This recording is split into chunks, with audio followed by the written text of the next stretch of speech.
بسم اللہ الرحمن الرحیم۔ الصلاۃ والسلام علیک یا رسول اللہ وعلی آلک و اصحابک یا حبیب اللہ۔ الصلاۃ والسلام علیک یا نور اللہ وعلی آلک و اصحابک یا نبی اللہ۔ الصلاۃ والسلام علیک یا رحمۃ للعالمین۔ میرے پیارے بھائیوں اور بزرگوں اور دوستوں، السلام علیکم ورحمۃ اللہ وبرکاتہ۔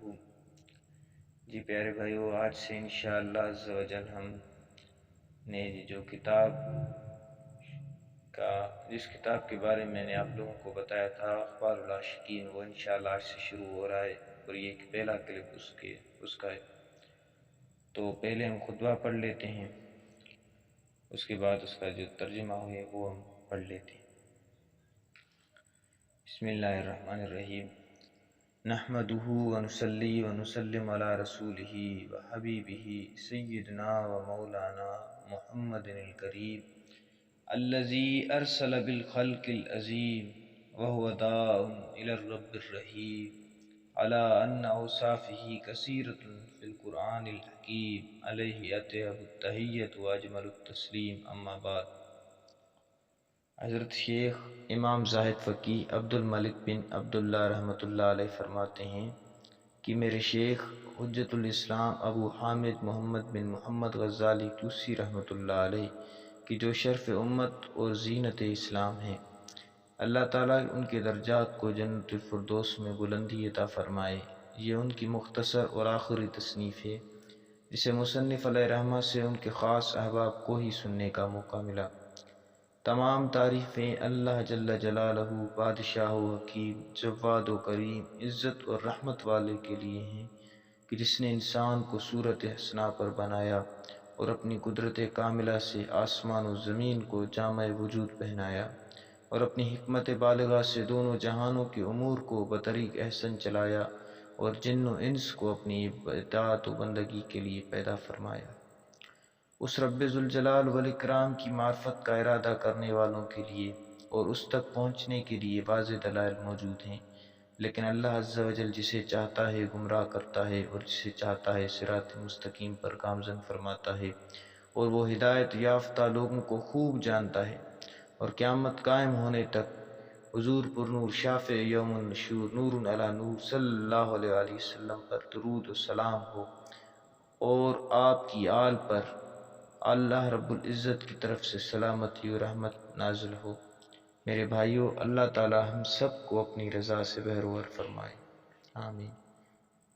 یاد رکھو، عبادت علم کا پھل ہے، زندگی کا محاصل، دین متین پر صابر لوگوں کا مقصود، اولیاء کرام کا قیمتی خزانہ، پرہیزگاروں کی منزل، عزت داروں کا حصہ، ہمت والوں کا مقصود حاصل، سخی لوگوں کی نشانی اور مردانہ صفات لوگوں کا پیشہ ہے۔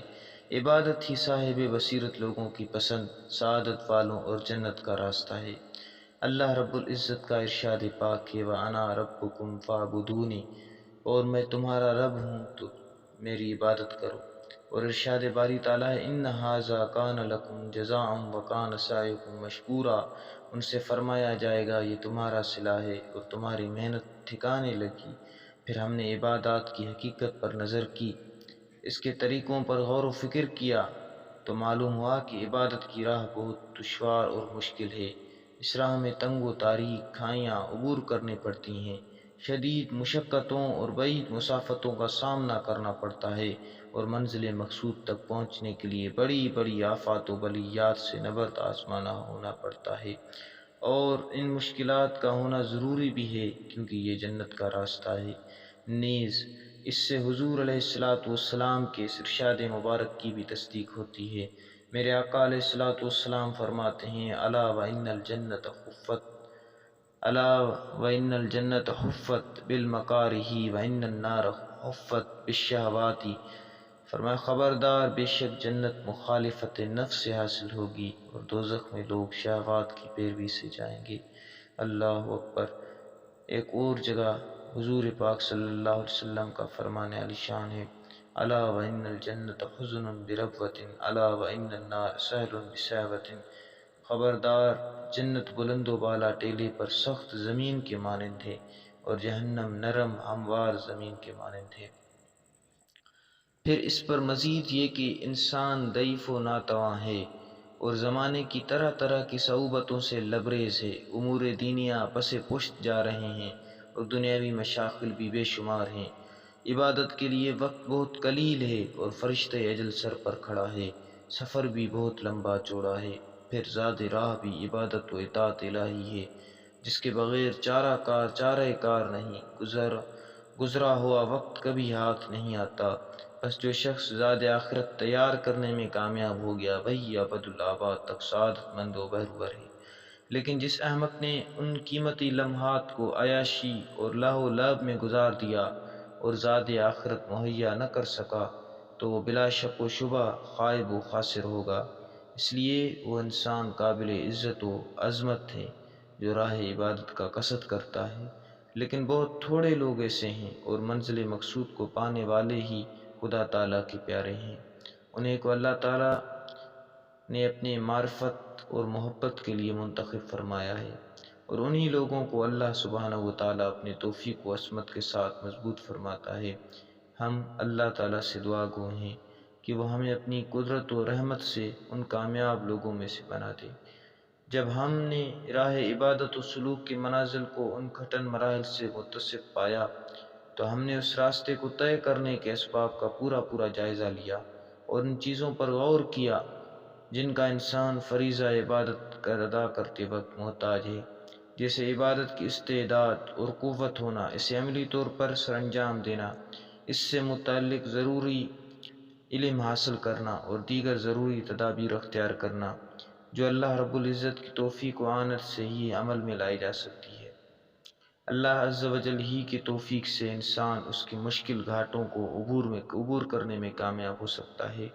سلوک کی منازل کو طے کرنے کے متعلقہ امور و اسباب ہم نے کئی کتب تصنیف کیے، جیسے احیاء علوم الدین اور القربۃ الی اللہ عز و جل۔ یہ کتب ان علمی و دقیق نکات پر مشتمل ہے جہاں تک عوام الناس کی فہم و فراست کی رسائی ناممکن ہے۔ اپنی کم فہم و کم علمی کی بنا پر ان لوگوں نے اس پر نکتہ چینی شروع کر دی، لیکن ان کی نکتہ چینی و عیب جوئی کوئی نئی شے نہیں، انہوں نے تو اللہ عز و جل کے لاریب و بے عیب کتاب قرآن مجید جو فصاحت و بلاغت و دیگر خصوصیات کے اعتبار سے بے مثل و بے مثال ہے کے بارے میں کہا ہے، ان ھذا الا اساطیر الاولین، یہ تو نہیں مگر وہی اگلے داستانیں، معاذ اللہ۔ اور کیا تم نے حضرت امام زین العابدین علی بن حسین بن علی بن ابی طالب رضوان اللہ علیہم اجمعین کے یہ اشعار نہیں سنے؟ فرماتے ہیں، انی لا کتم من علمی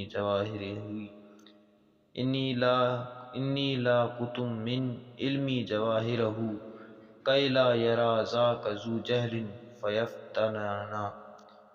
بے شک میں اپنے علمی جواہر پوشیدہ رکھتا ہوں تاکہ جاہل انہیں نہ دیکھ لیں اور ہمیں فتنہ میں مبتلا کر دیں۔ وتقدم فی ھذا ابو حسن الی الحسین ووصى قبلہ الحسنا، اور اس سے پہلے ابو حسن حضرت علی کرم اللہ وجہہ بھی حسن و حسین رضی اللہ عنہما کو وصیت فرما گئے ہیں، یا رب جوہر علمی لوا بوح بہ لقیل لی انت ممن تعبد الوثنا۔ اے میرے رب، اگر میں اپنی علمی جواہر ان کے سامنے ظاہر کروں تو مجھے ضرور کہا جائے گا کہ تو بت پرست ہے۔ وَلَسْتَجَلَّ رِجَالٌ مُسْلِمُونَ دَمِي يَرُونَ أَقْبَحَ مَا يَأْتُونَهُ حَسَنًا، اور مسلمان لوگ بھی مجھے قتل کرنا حلال جانیں گے اور قتل جیسی کبھی شے کو میرے لیے درست خیال کریں گے، اور وہ صاحب دین لوگ جو اللہ تعالیٰ کی مخلوق میں سے اشرف ہیں، ان کے نزدیک حالت اس بات کا تقاضا کرتی ہے کہ اللہ تعالیٰ کی تمام مخلوق کو نظر رحمت سے دیکھا جائے اور حسد کو ترک کیا جائے، تو میں نے اس ذات اقدس کے حضور التجا کی جس کے قبضۂ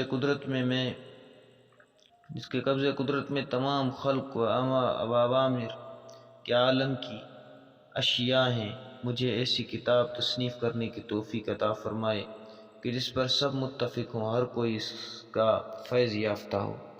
بس رب ذوالجلال کے حضور میری یہ استدعا قبول ہوئی۔ اس نے مجھے اپنے فضل و احسان سے عبادت کے عجیب و غریب اسرار سے آگاہ فرمایا، اور ایسی انوکھی کتاب ترتیب دینے کا مجھے توفیق الہام کی ایسی ترتیب میں کسی اور کتاب کی تصنیف میں قائم نہیں کر سکا۔ یہ ایسی تصنیف ہے کہ جس کی میں خود تعریف کرتا ہوں۔ اللہ الموفق ہے اور اللہ ہی توفیق دینے والا ہے۔